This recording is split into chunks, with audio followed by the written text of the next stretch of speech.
Nah, karena Pak Wayan ini sebagai seorang dokter gitu ya, Iya. kita tahu di sistem pengobatan konvensional di samping kemudian Iya.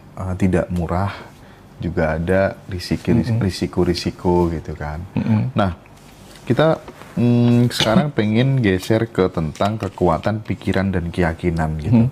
Mungkin nggak sih suatu hari nanti gitu Pak Wayan terjadi perubahan atau revolusi di dunia medis gitu, dimana yang tadinya kita bergantung kepada obat-obatan ya, dokter dan seterusnya gitu, tapi kemudian beralih ke pikiran dan keyakinan itu ternyata bisa menyembuhkan orang gitu. Kita tahu ada yang namanya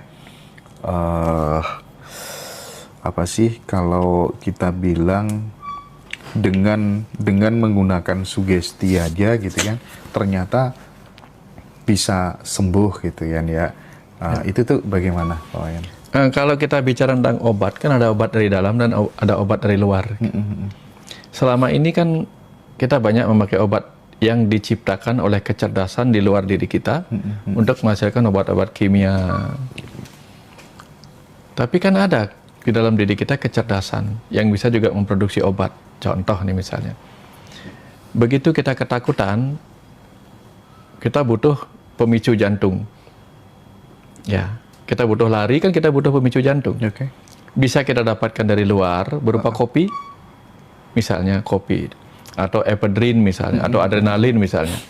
Makanya dokter orang yang shock gitu misalnya, dia butuh jantungnya berdetak lebih kencang lagi, dikasih adrenalin misalnya suntikannya. Tetapi kan itu juga bisa diproduksi dari dalam diri oleh kelenjar yang disebut kelenjar adrenal. Nah, kapan dia akan memproduksi adrenalin? Ketika kita ketakutan, ketika kita merasa butuh kekuatan gitu. Berarti kecerdasan di dalam tubuh kita akan memproduksi zat-zat yang sama.